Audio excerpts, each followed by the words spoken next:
Sachez qu'avec le logiciel, vous êtes en mesure donc, de connecter divers types d'instruments, donc que ce soit un GPS, un sondeur, un radar, un système AIS par exemple, un anémomètre. À partir du moment où vous êtes connecté avec des instruments qui ont la norme NMEA 183 ou NMEA 2000, vous allez donc pouvoir connecter les instruments et les interfacer avec le logiciel. Donc pour les interfacer, donc évidemment il faudra d'abord connecter les instruments à votre PC.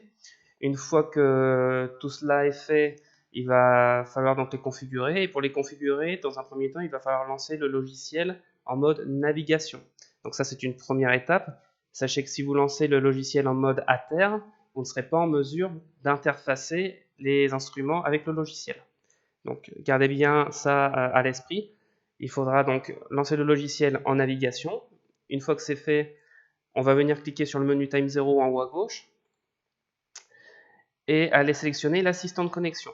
Donc c'est via ce biais que vous allez pouvoir configurer vos instruments. Donc on a plusieurs options donc, qui s'offrent à vous. On a une configuration automatique des instruments, hein, donc des ports entrée-sortie.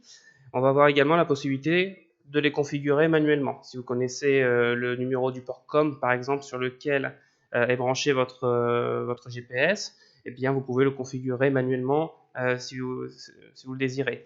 La solution la plus simple et la plus directe, c'est évidemment donc de sélectionner la configuration automatique des instruments. D'accord? Ce que je fais ici.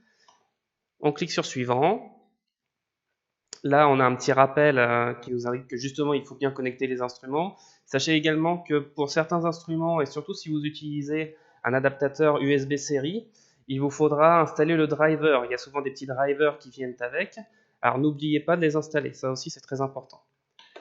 Ensuite, vous cliquez donc sur suivant, et là le logiciel donc va en quelque sorte scanner les informations NMEA qui arrivent directement via les ports COM de l'ordinateur, et pour pouvoir ensuite donc justement vous les afficher à l'écran. Donc là le système va analyser pendant quelques secondes les éléments qui sont reçus. Et une fois que c'est fait, on va avoir tout un listing d'éléments justement liés à cette norme NMEA et qui seront cochés s'ils sont détectés. Donc là, j'ai ce petit listing justement. Là, je sais par exemple que la position est cochée et qu'elle est détectée entre parenthèses. Et c'est également le cas donc pour Datever, le cap, la vitesse, cap vrai, les informations de vent également, et d'AIS. Vous voyez que dans ce listing, il y a des éléments qui ne sont pas cochés, tout simplement parce qu'on ne reçoit pas la donnée NMEA liée justement à ces données. D'accord?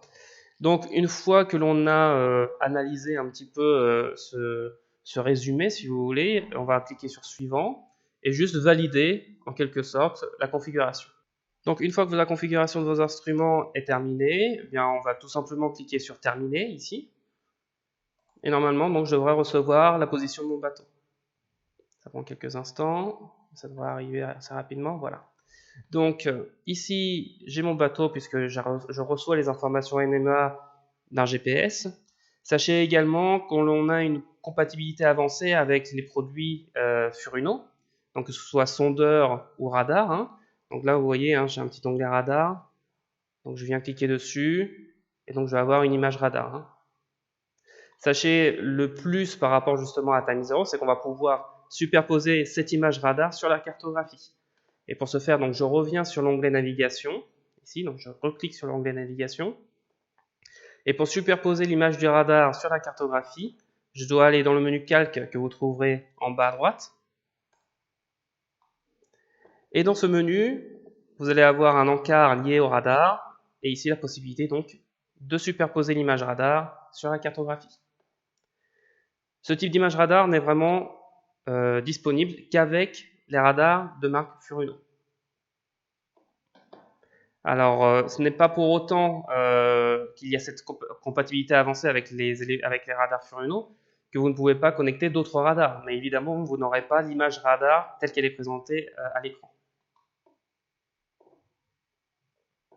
Sachez également que vous allez pouvoir configurer des autopilotes. Donc là, plutôt que de recevoir des données NMEA en entrée, on va devoir donc les envoyer en sortie justement vers l'autopilote pour qu'il puisse suivre une route ou un point donné.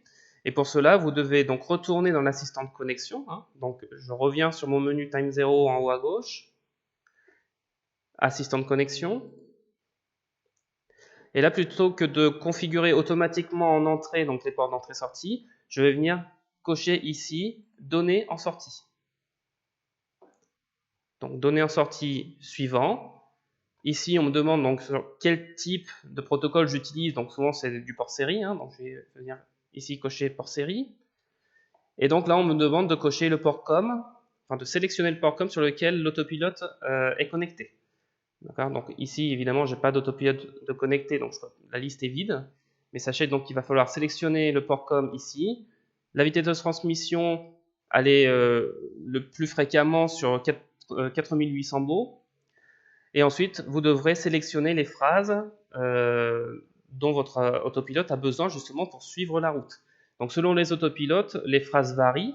Donc à vous de vous renseigner auprès du constructeur justement d'autopilote pour savoir, d'ailleurs dans les notices souvent c'est notifié, pour savoir justement quelles sont les phrases dont a besoin votre autopilote pour pouvoir fonctionner correctement avec le logiciel. De la même façon, vous devrez cliquer sur suivant et valider la configuration.